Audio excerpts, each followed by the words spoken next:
Esta es una producción de Grupo Fórmula. El informe de una muy seria, prestigiosa entidad que es World Vision para América Latina y el Caribe señala en sus conclusiones que se disparó el matrimonio infantil en Latinoamérica durante la emergencia sanitaria por el COVID-19. De viva voz, Juan Martín Pérez, coordinador ejecutivo de Tejiendo Redes Infancia en América Latina y el Caribe. Juan Martín, como siempre, gracias por estar con nosotros. Muy buenos días, estimado Ricardo, gracias por esta oportunidad. ¿Cuál es la causa?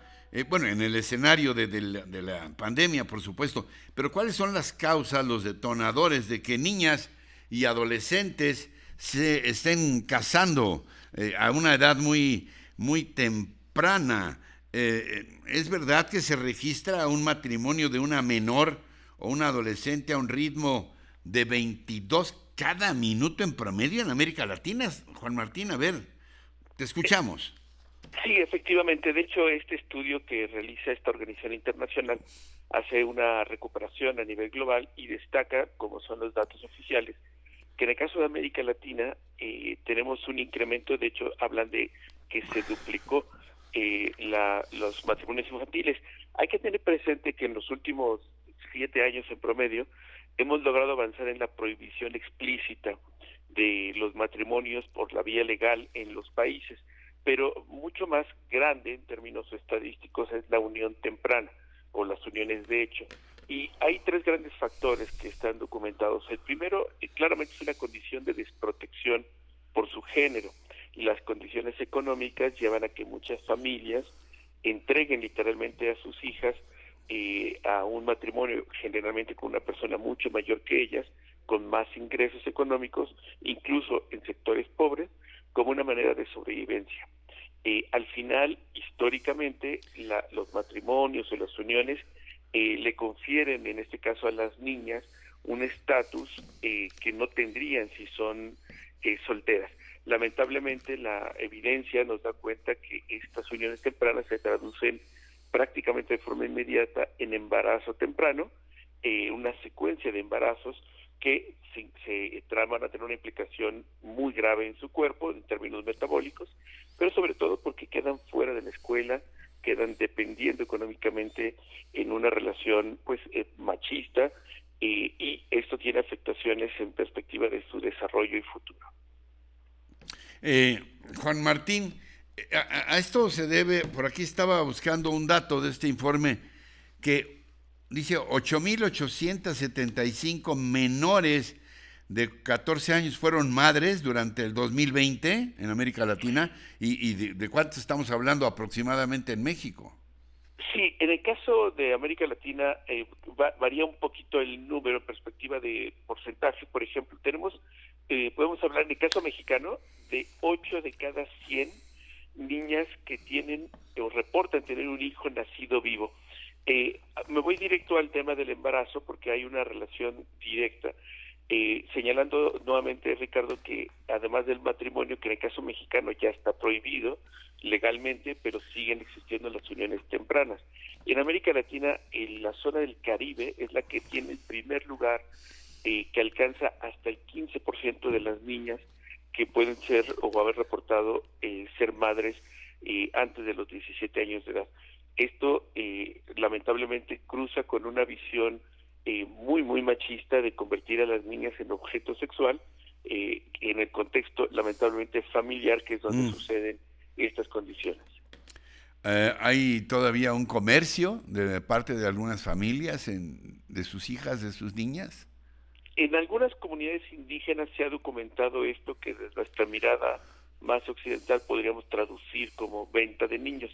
En las nociones o las cosmovisiones indígenas pueden tener otra connotación, pero hay que recordar e insistir que no hay ninguna justificación para que usos y costumbres estén por encima de los derechos de niñas en particular.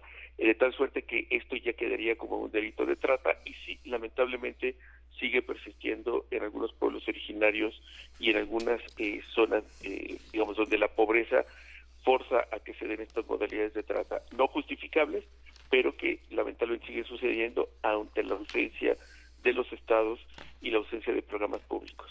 ¿Algo más que quieras decirnos sobre esta problemática, Juan Martín, y qué se está haciendo en México o qué no estamos haciendo? Pues mira, el informe es muy claro, los datos que también ya la propia Gabriela Rodríguez, la encargada de CONAPO, Consejo Nacional de Población, reportó un incremento en la pandemia. En algunos países se duplicó. En el caso mexicano, lamentablemente también este incremento es evidente, pero aquí no tenemos ninguna respuesta porque incluso se eliminó el presupuesto dedicado a la prevención del embarazo adolescente en ese presupuesto de ingresos de este año, del 2021. Lamentablemente, sin presupuesto, sin prioridad, pues esto va a seguir incrementando, afectando los proyectos de vida de miles de niñas que pues no tendrían que ser madres ni esposas, sino niñas y estudiantes y deportistas y otras cosas que les guste de su proyecto. Para eso necesitamos un Estado que las priorice e invierta en ellas. Bueno, Juan Martín, debo reconocer públicamente que la convocatoria era para este tema, pero evidentemente no puedo dejar de preguntarte tu opinión sobre este debate creciente que se está dando acerca de, por un lado, la determinación aparentemente inamovible de parte del gobierno de que va a haber regreso a clases en las escuelas para niños y adolescentes, como dijo el presidente, llueva, truene o relampaguee este 30 de agosto, y también muchos expertos que están advirtiendo del peligro de contagio y hablan de que hubo más de 60,000 casos desde que inició la pandemia de contagios en niños. Se habla entre 600 y 800 niños muertos. Y bueno, ahí está polémica. ¿Cuál tu punto de vista? Me gustaría mucho escucharlo. ¿Tú qué piensas, Juan Martín, del regreso a clases de nuestros niños en el marco de esta pandemia y cuando estamos viendo que está bajando la intensidad de contagiados? Ya estamos de 20 para abajo. Sí, mira, creo que hay que recordar que México es el último país de América Latina que está intentando regresar a las escuelas. Prácticamente toda América Latina, después de la primera ola, desarrolló mecanismos para poder regresar gradualmente, de forma híbrida, a las escuelas. En Europa incluso prácticamente no cerraron. Acá ha sido más un tema de orden político, nada que ver con el derecho de niños y niñas, que es ahí donde tenemos que centrar el debate. Lamento mucho que el jefe del Estado mexicano vuelva otra vez a colocarlo en una lógica de capricho presidencial y no de derechos, porque esto nos llevaría para que, ¿qué es lo que tiene que hacer el Estado para garantizar el retorno? Y aquí, Ricardo, es importante informar al público que el retorno siempre va a ser voluntario, tiene que ser gradual, no va a ser nunca como lo teníamos antes de la pandemia, tiene que ser bioseguro, y para esto nuevamente es cómo está la infraestructura de las escuelas, cuáles tienen condiciones para regresar, y particularmente tiene que ser sin discriminación. Se tiene que garantizar que no se afecte, como ya por 18 meses se ha afectado, la calidad y el aprovechamiento escolar de aquellos que no pueden ir o que no podrán ir por un tiempo, por condiciones familiares, por condiciones de la escuela o por la voluntad de las personas adultas.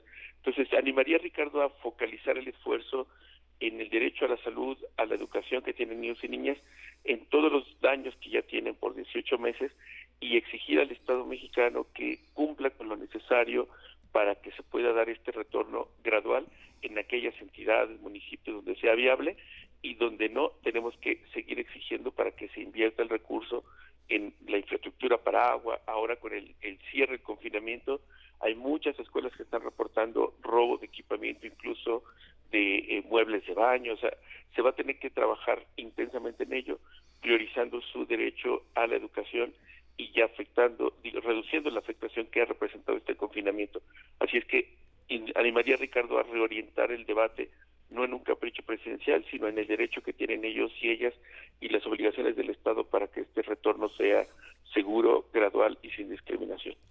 Bien, como siempre, muy aleccionador escucharte, mi querido Juan Martín. Te mando mi abrazo fraterno de siempre. Muchas gracias por estar con nosotros esta mañana. Otro abrazo, querido Ricardo. Gracias, buen día. Encuentra más contenido como este en radioformula.mx.